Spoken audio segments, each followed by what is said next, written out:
Hungary's Viktor Orbán once again blocking EU aid for Ukraine. Orbán, an admirer and ally of the wanted for war crimes Vladimir Putin of Russia. Volodymyr Zelensky, Ukraine's president, has already stated this cash is vital. The €90 billion loan, vital for Ukraine's survival and its future. Let's get the comments and the thoughts of Dr Hanna Shelest, Director of Security Programmes at Ukrainian Prism and Editor-in-Chief of Ukraine Analytica.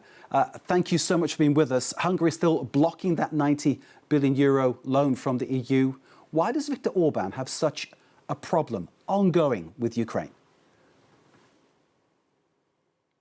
Because he built all his company at the anti-Ukrainian statements. You can see the pictures from Budapest when you cannot find anything what really Orbán is promising for these elections. He built all his company at the placards of with the face of President Zelensky and with very much anti-Ukrainian and anti-European statements. He's losing these elections. We see it from all surveys that are currently published. And because he understands how many scandals are behind him, how openly he is talking with the Russian side. His Minister of Foreign Affairs is constantly in Moscow. How he even managed to state in the recent interviews that it is almost Ukraine that started the war, not the Russian Federation who attacked Ukraine 4 years ago. So he is just amplifying this idea. Plus, don't forget about very important thing. Just a month ago, we had information from the investigative journalists that the Russian team that previously been involved and interfered in Moldovan elections are currently working with Orbán. We definitely see a lot of, I would say, the hints that we saw in the different elections around the post-Soviet space that this team is doing now in Hungary. So in terms of what the EU is saying, Kaja Kallas, the foreign policy chief in Brussels, was saying that the bloc is very angry with Orbán about this situation. Is Orbán's problem just about the Druzhba pipeline? It's not, is it? It's all about sympathising with Vladimir Putin. It's not just about Druzhba, it's more about anti-European and anti-Ukrainian sentiments that Mr. Orbán has. And it is all about his desire to build this image of the very much nationalistic, domestic-oriented, and that what he was, for part of the population in Hungary, unfortunately, successful. So it's not purely about Ukraine, and Druzhba became just a good reason of the last few weeks. Because let's be honest, for all 4 years, we've been talking that the European Union countries should be careful with the Russian energy sources. We know how many countries like Germany, like Austria, successfully managed to diversify and not to be dependent from Russia. Hungary didn't want to do it. They were absolutely okay with this dependence from Moscow. They knew what political consequences it can have. And even now, when Balkans, for example, propose several countries the alternative routes, Hungary doesn't want to discuss it. So in this case, it's just the policy of the Orbán administration of the last several years. It's not Druzhba pipeline itself. Indeed. And I'm sure when one looks back historically about what happened to Hungary back in the 50s when the Soviets sent the tanks in, I'm sure Orbán one day will see that he's on perhaps the wrong side of history as far as Hungarians will be viewing this situation. But let's put that to one side for the second. There's this €90 billion loan from the EU, which is on hold. In between time, unilateral deals are being done. Aid has just been clinched from Spain, for instance, when Volodymyr Zelensky was there early in this week. That's a €1 billion military aid boost coming from Madrid going to Kyiv, which obviously is good news. But is it going to be enough to fill the gap? That's the question. The main question is what type of the gaps, because we have two types of support. One is military support that can go either in ammunition or in financial support, because you need to buy these rounds of missiles, for example, and Russians are not stopping their attacks against, first of all, civilian and critical infrastructure. Like yesterday in my city of, better say this night, in my city of Odessa, Russians managed to destroy several buildings in the UNESCO protected area. So they continue these attacks, and we need constantly this military support. And we understand that it will be less because of the activities in the Middle East. But the second part of this support, it is financial support that are necessary for the country. I can't say the social, first of all, for energy system. Because, as we said, Russians are destroying the critical and civilian infrastructure. That's why our economy, our social sphere is not capable of living with the same way, for example, we were able even in 2023. That's why this support is so vital. Ukraine proposed original that we don't need European monies. We think that if Russians destroy it, so we need these frozen Russian assets. Let's Russia pay for these. But as you said in your previous video, that unfortunately the countries like Belgium decided to block it.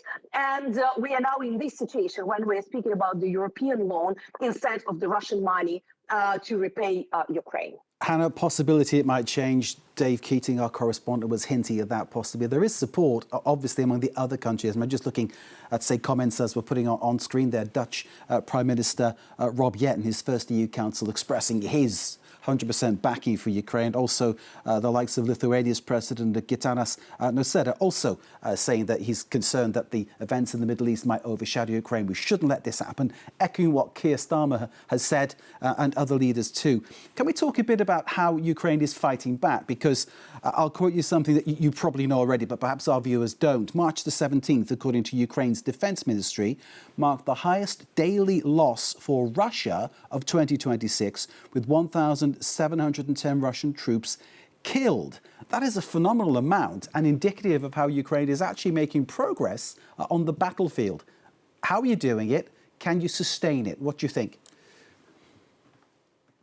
About sustainability during the wartime is very difficult to say, but definitely for the last 2 weeks, we are in the small counteroffensive, at least in Zaporizhia region. One of the reasons is the strategy of the commanders that are there. They changed the strategy, how they operate, what they're trying to do, but also the switch off of the Starlink that Russians illegally use, most of them being smuggled to Russia and registered with some gray zones, not legally registered Starlinks. It influenced significantly because Russians didn't have any technologies for their communications at the front line, and the Ukrainian armed forces used this momentum to advance. And that also demonstrates that with the proper equipment, with the proper strategy, and with undermining the Russian capabilities, Ukrainians are really capable of counteroffensing and liberating the territories. So it's not one-way road, as for the last half a year, a lot of the international media reported that Russians are advancing. They didn't advance even on the 0.5% of the Ukrainian territory.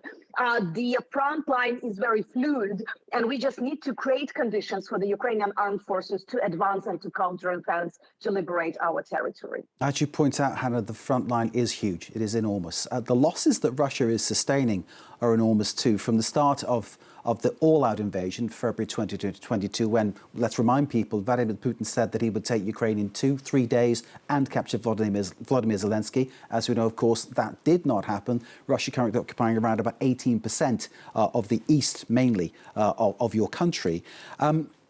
Russia's lost something like 1,282,000 soldiers, which is a phenomenal number of people to lose. You, as Ukraine, with your perfection of drone technology, have really turned things around over the past year or so in terms of making a bigger impact inside Russian soil. I'm reading about strikes on Russia's air defense units this month. I'm reading about repair plants for aircraft and aircraft bases being hit in places like Ulyanovsk and Novgorod. Again, this is a remarkable achievement for you. And then the United States, who once upon a time told you didn't have the cards, then coming to you and asking for your help. Is there some way you can use that kind of leverage to maybe get some more support from the United States, to get them to perhaps open the tap again to give you more supplies? Ukrainian negotiation teams are definitely working on this. Our Ministry of Foreign Affairs and other negotiations are all in this. The issue is that the next day after the events in the Middle East started, we had plenty of the private contractors already being in Ukraine asking for support and for the contracts and for the possibilities. The official position of the White House is different. You heard from the President of the United States that we don't need Ukrainian support, and that's understandable. He cannot demonstrate that Ukraine is better than the US in something, because we were for 4 years asking for some support support.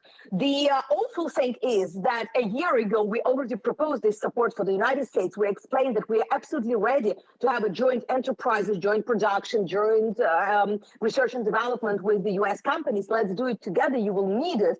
But they were too, I don't know how to say, proud or whatever, or arrogant, not to accept this proposal. Other countries made absolutely different. Just a few weeks ago, we opened a joint production in Germany. This week, we signed agreements in the United Kingdom, so they will be producing. The same is happening with Denmark, with many other countries who were not so arrogant, but understanding that Ukrainians had what is the most important, the practical experience and testing of these technologies, and jointly we can do much better. So now we are trying to speak. We know that at the level of business, at the level of military, we have a total support from the United States in this. They see the advantages that Ukraine can propose, but we still have some difficulties with the top leadership. But as for now, we don't see that they're ready to accept any support from anybody in this world. Dr Hanna Shelest, Director of Security Programs at Ukrainian Prism, Editor-in-Chief of UA, Ukraine Analytica. Thank you for your time. Thank you for your analysis and your very frank exchange of views as ever. It's always a pleasure speaking to you. Do stay safe, and thank you very much indeed, Hanna. Great to see you.